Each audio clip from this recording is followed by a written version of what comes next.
Bueno, buenas tardes, hermanas. Contenta de estar nuevamente en nuestra reunión femenina y lindo recordar cómo se inició la iglesia y qué lindo es cómo ha permanecido Norma y familia. Si bien Marianela está en Comodoro, pero ella congregada, Andrés también, congregados, pero qué lindo es esto, ¿no? Que el testimonio sigue. Bueno, el tema de nuestro mes es una iglesia que agrada al Señor. Y yo pensé, porque estamos viendo cómo se inició la primera iglesia aquel día del Pentecostés. Entonces, yo pensé cómo se cumplían las profecías y vino a mi mente un texto muy conocido que lo encontramos en 2 Timoteo, no lo busquen, anótenlo por ahí, pero es muy conocido, 2 Timoteo 3, 16 y 17, que dice así: toda la escritura es inspirada por Dios y útil para enseñar, para redarguir, para corregir, para instruir en justicia, a fin de que el hombre de Dios sea perfecto, eternamente preparado para toda buena obra. Y después le cuento por qué este texto. Ahora vamos a leer en Hechos y vamos a tener abierto en el libro de Hechos porque hay, tengo muchos pasajes aquí. Así que Hechos, capítulo 1, el versículo 8, dice así: pero recibiréis poder cuando haya venido sobre vosotros el Espíritu Santo, y me seréis testigo en Jerusalén, en toda Judea, en Samaria y hasta lo último de la tierra. Pero recibiréis poder cuando haya venido sobre vosotros el Espíritu Santo. Una promesa, la promesa del día del Pentecostés, y un mandato que me van a ser testigo, donde en Jerusalén,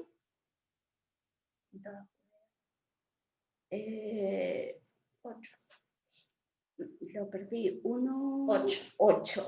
En Jerusalén, en toda Judea, en Samaria y hasta lo último de la tierra. Este aparatito me pone más nerviosa, me parece. Y pensaba en la promesa y en el mandato.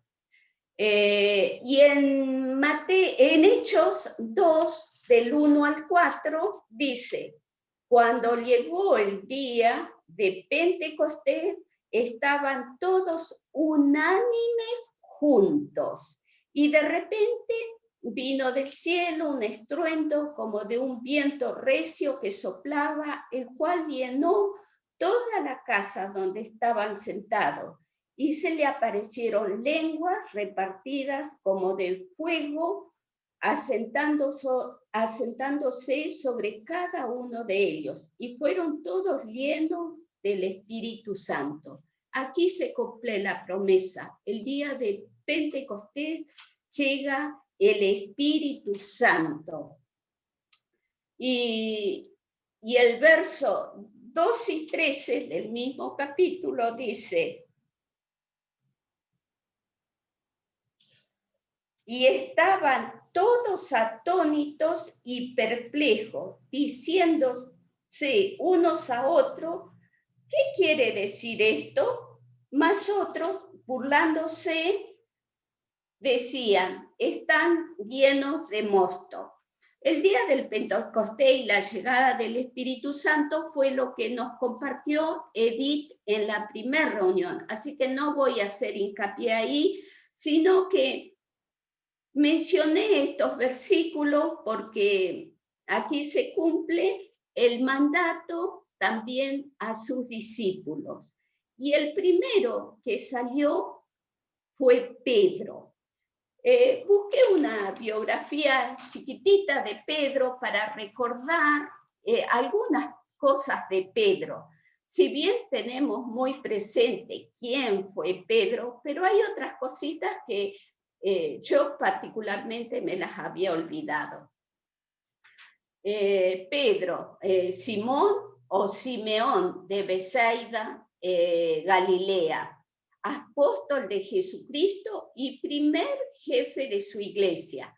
Era un pescador del mar de Galilea hasta que dejó su casa en Cafarnaúm para unirse a los discípulos de Jesús de Nazaret en los primeros momentos de su predicación. Junto a él se unieron a Jesús otros pescadores de la localidad, como su propio hermano Andrés y los hijos de Zebedeo, Santiago y Juan, todos los cuales formaron parte del núcleo originario de los 12 apóstoles. Pedro carecía de estudios, pero pronto se distinguió entre los discípulos por su fuerte personalidad y su cercanía al maestro, rigiéndose frecuentemente en portavoz del grupo. Era hiperactivo Pedro. A través de sus evangelios puede trazarse un perfil bastante complejo de su personalidad. Pedro es sencillo, generoso e impulsivo. Y yo creo que esta palabrita, impulsivo, es la palabrita que identificamos a Pedro, ¿no? Era impulsivo, que a veces denotaban una incomprensión del auténtico mensaje del maestro. Jesús, por su parte, muestra por Simeón una predilección que aparece patente desde el primer encuentro. Junto con Santiago y Juan el evangelista, Pedro participaba en toda la actividad de Jesús, asistiendo incluso a episodios íntimos de los que quedaban excluidos los demás apóstoles. En Cafarnaúm, Jesús debió ser a menudo huésped de la familia que procedía la mujer de Pedro. ¿Recuerdan la suegra de Pedro?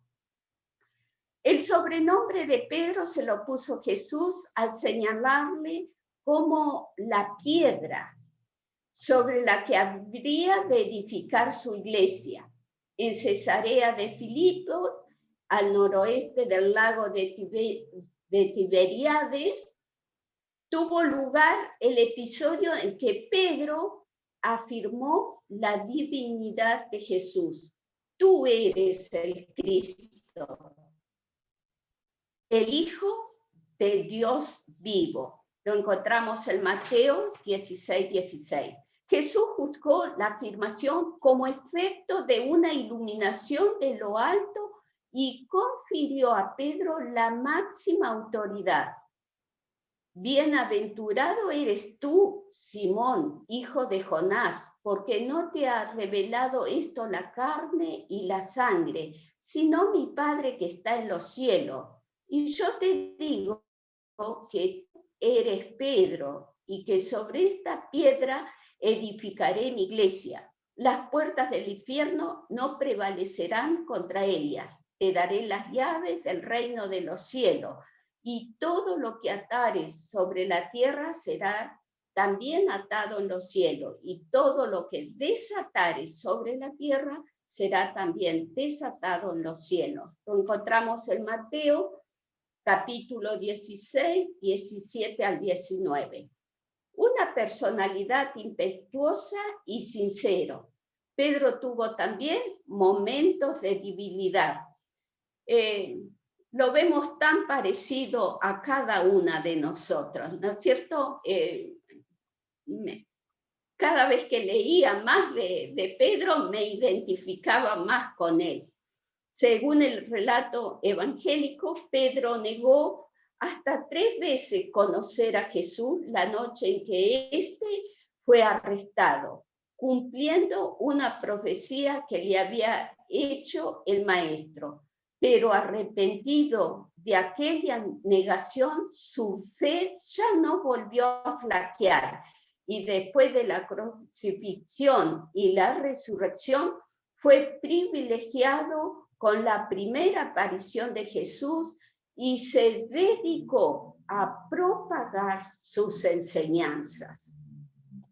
Tras la muerte de Jesús, Pedro se convirtió en el líder indiscutido de la diminuta comunidad de los primeros creyentes cristianos de Palestina.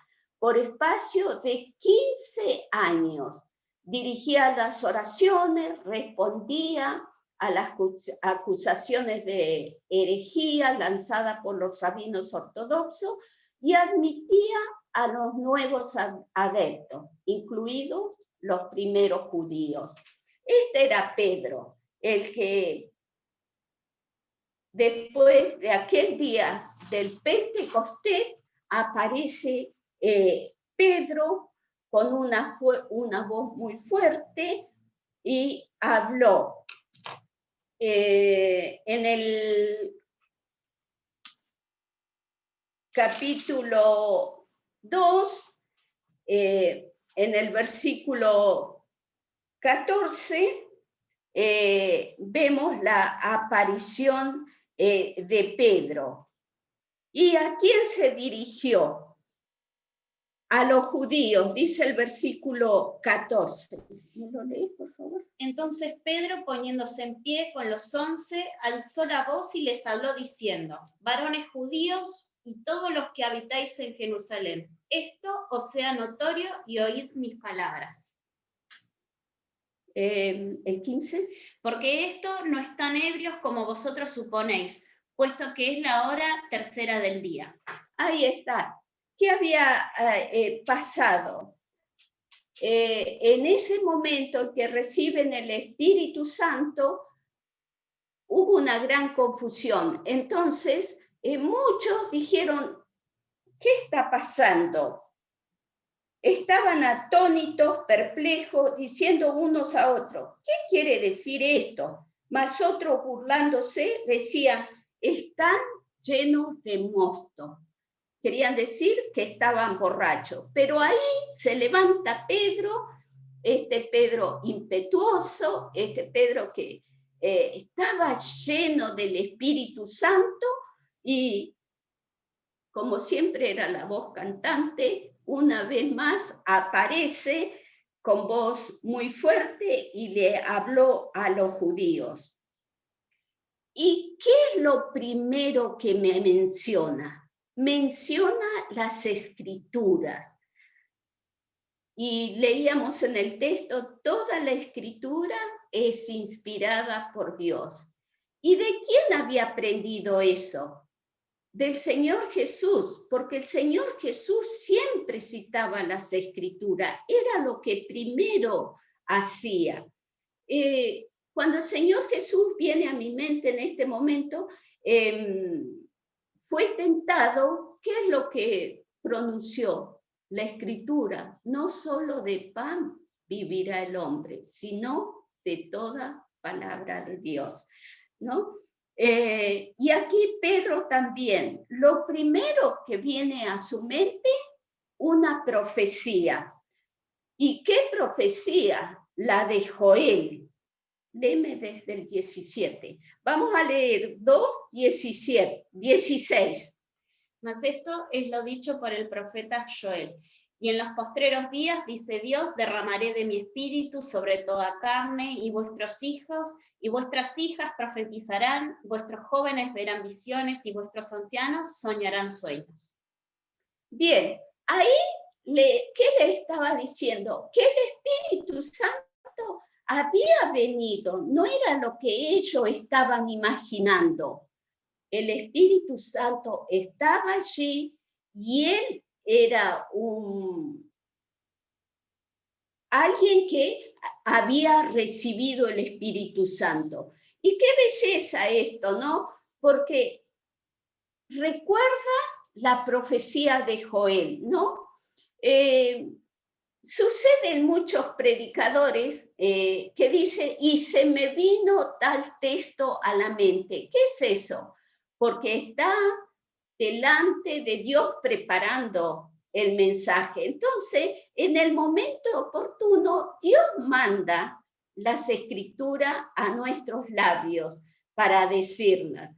Entonces, es lo que Pedro le sucedía en este momento y citó las escrituras.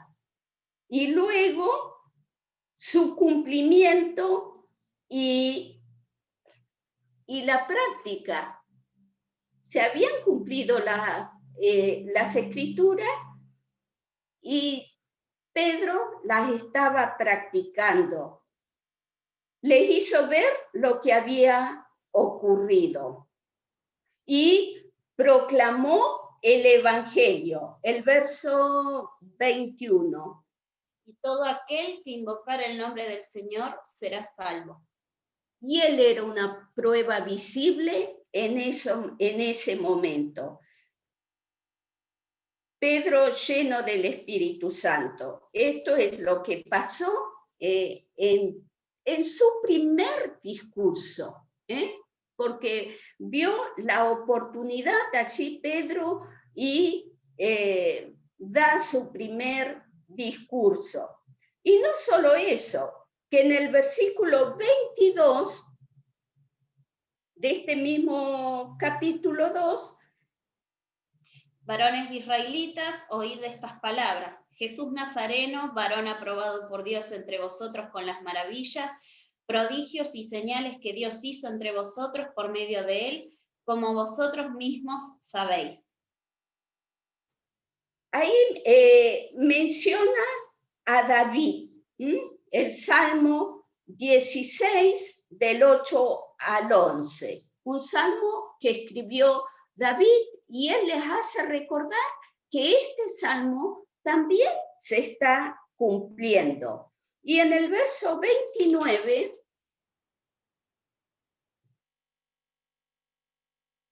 varones hermanos, se os puede decir libremente que del patriarca David que murió y fue sepultado y su sepulcro está con nosotros hasta el día de hoy. Nuevamente le menciona a David como un patriarca, pero y le dice que 29.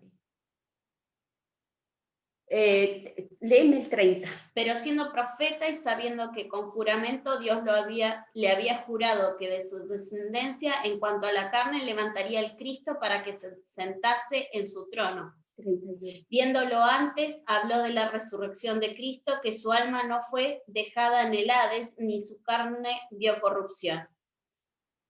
Ahí era algo que no desconocían ellos, que de la descendencia de David iba a venir el Mesías. Era una cosa que ellos no desconocían. Pero sí, cuando vino el Mesías, ellos le rechazaron. Y él les hacía recordar que este patriarca es el que escribió de los sufrimientos del Mesías. Y esto lo encontramos en Isaías 53, del 1 al 3.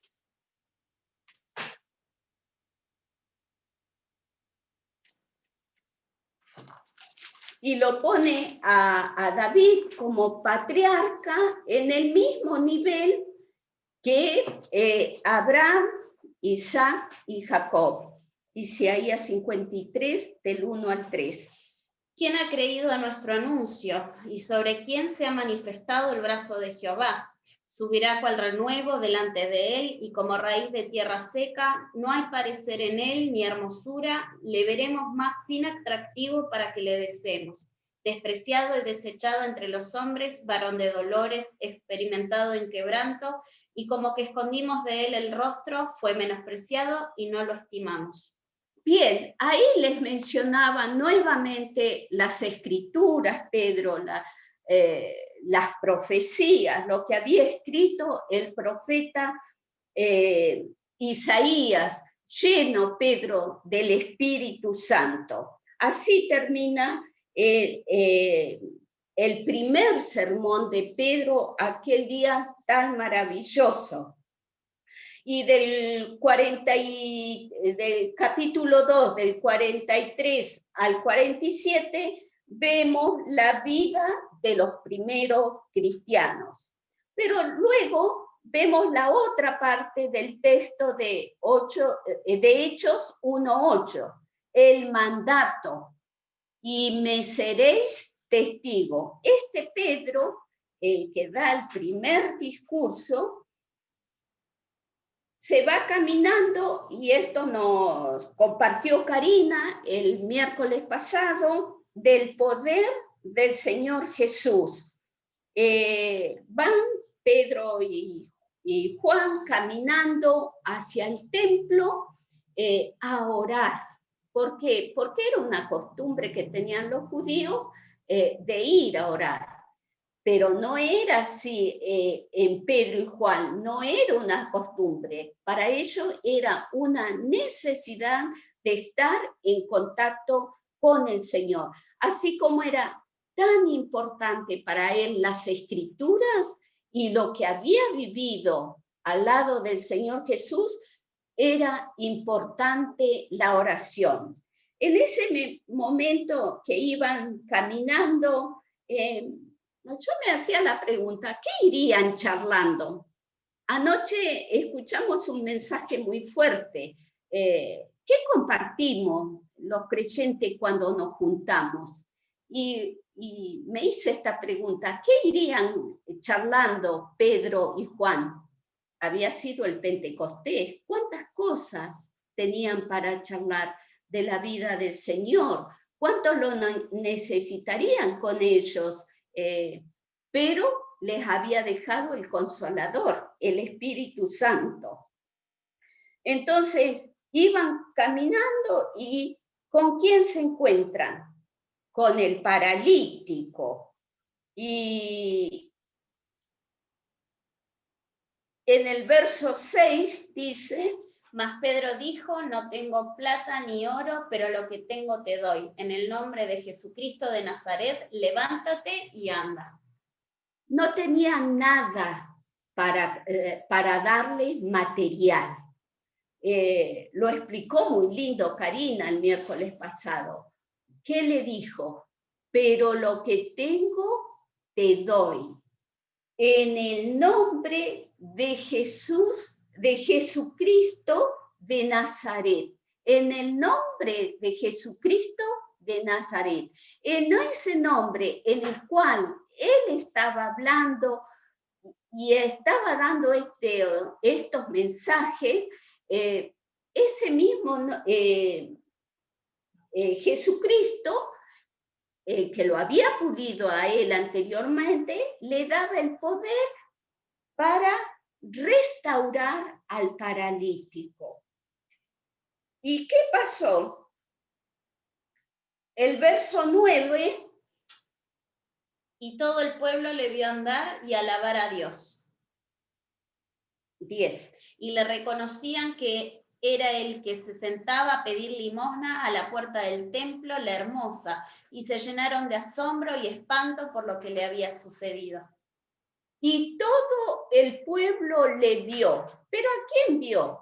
Al paralítico. Le reconocieron al paralítico, que era el que pedía limosna. Tal vez sabían muchísimo de la vida del paralítico. Quién lo llevaba, quién lo dejaba, a qué hora lo llevaban, a qué hora lo iban a buscar. Estaba todo sabido por el pueblo.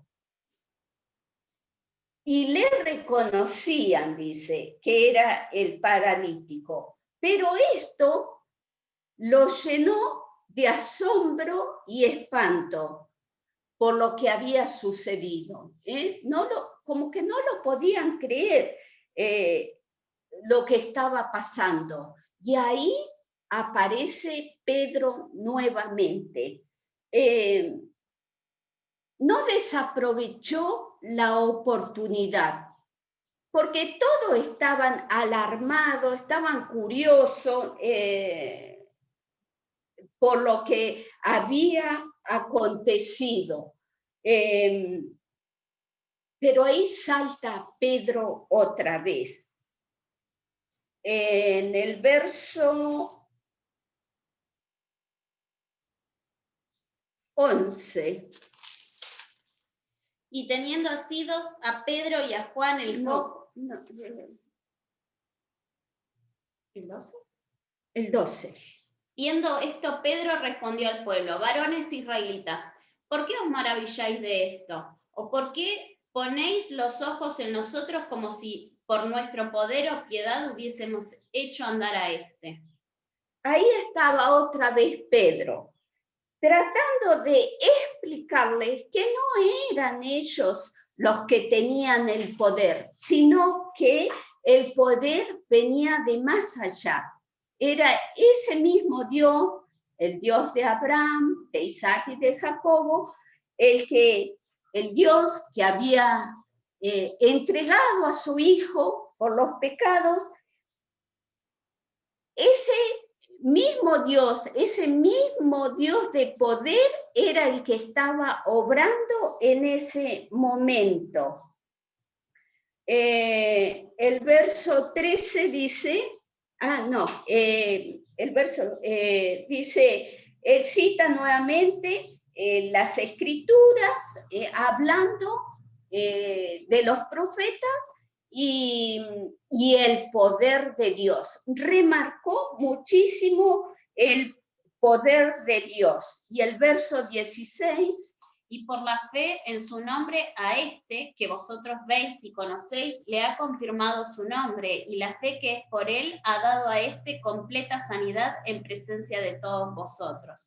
Por la fe, ahí le dice que solamente por la fe se podía hacer ese milagro, el poder del Señor Jesús. Pero ¿quién le daba ese poder? Dios. Y el paralítico aceptó con fe y reconoció que estaba tirado. Cuando le miraron y le tomaron la mano, ¿qué hizo? Se levantó y le dio, como dice el texto, sanidad, el 16. Completa sanidad. Y le dio completa sanidad. Era el poder de Dios y la fe que este paralítico había depositado en el Señor Jesús. Pero el verso 17 dice: mas ahora, hermanos, sé que por ignorancia lo habéis hecho, como también vuestros gobernantes.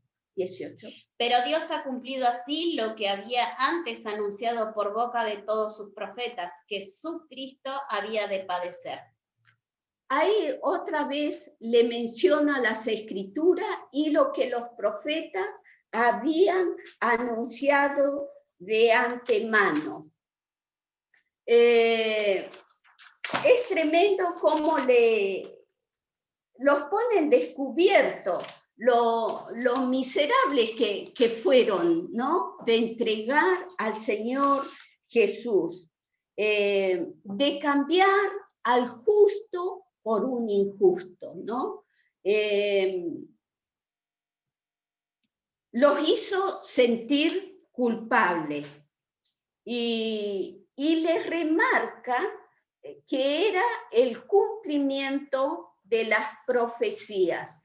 Y esto lo podemos ver en Isaías 56 y Isaías 53, que todas conocemos, del 1 al 12. ¿Cuánto habló Isaías que iba a padecer el Mesías? Y así fue.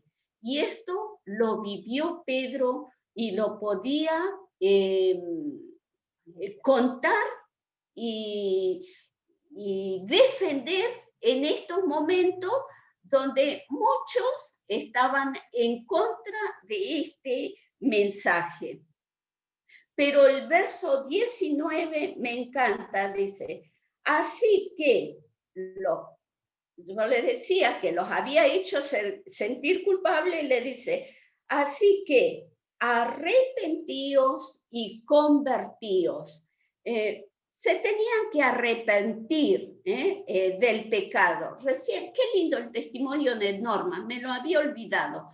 Tuvo que arrepentirse y dar un giro en su vida, pero tuvo que cambiar su interior y su exterior. ¿Por qué? Porque en su interior ahora tenía que haber amor, gozo, paz, el fruto del Espíritu. Y en su exterior demostrar una vida recta delante de Dios. No solamente de Dios, como escuchábamos anoche, también de los que nos rodean, a veces de nuestro esposo, de nuestros hijos. Cuánta responsabilidad como hijas del Señor, y mayor responsabilidad cuando tenemos la palabra de Dios. Y Pedro remarcó esto, la importancia de desprenderse de tantas cosas que tenían ellos arraigadas, ¿no? Y todo ese odio que traían tenía que desaparecer y cambiar su vida. Tener una plena relación con Dios y con los que le rodean. Y qué lindo es ver estos lindos testimonios. Y lo vemos aquí nomás en Pedro, porque en el capítulo 4, 13, en otro de sus discursos, dice, entonces viendo el denuedo de Pedro y de Juan, y sabiendo que eran hombres sin letra y del vulgo, se maravillaban y le reconocían que habían estado con Jesús. Qué lindo es cuando nos encontramos. A mí me pasó cuando Amarili era bebé, de encontrarme con una hermana de Gaiman en el consultorio del pediatra.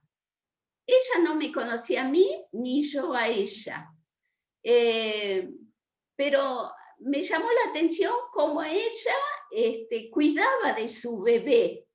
Y ella dice, con cuánta ternura mirabas a tu bebé, dice, y ya se estaba poniendo incordiosa con la espera, dice, pero me gustó porque de pronto hasta como que orabas por ese momento.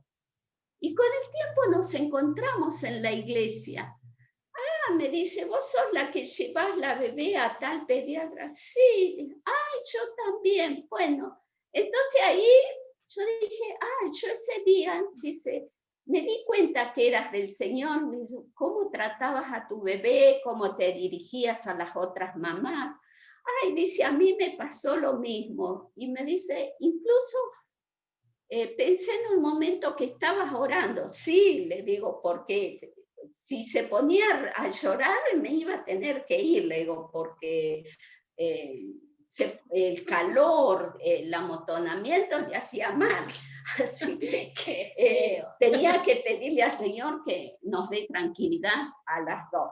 Pero qué lindo esto, de que otros se dan cuenta de que somos del Señor.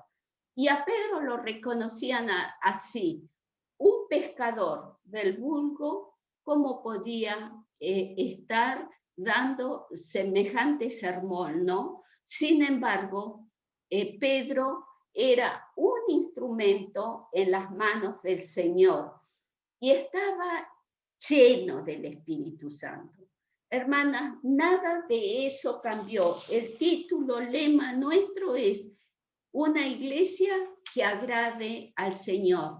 Tenemos su palabra, tenemos el medio que es la oración para tener la respuesta y tenemos el Espíritu Santo que nos guía.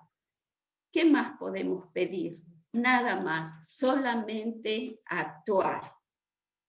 Que el Señor las bendiga, y quería compartir esto de las profecías y cómo la palabra de Dios se va cumpliendo.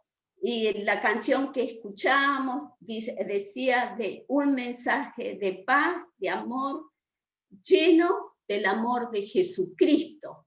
Y eso es lo que nos toca hacer en este tiempo, si bien ahora estamos limitadas por una pantallita, pero igual tenemos oportunidades cuando nos metemos al Face, dialogamos con una, con otra, con nuestra familia, de decirle lo importante que es el Señor Jesús en nuestras vidas.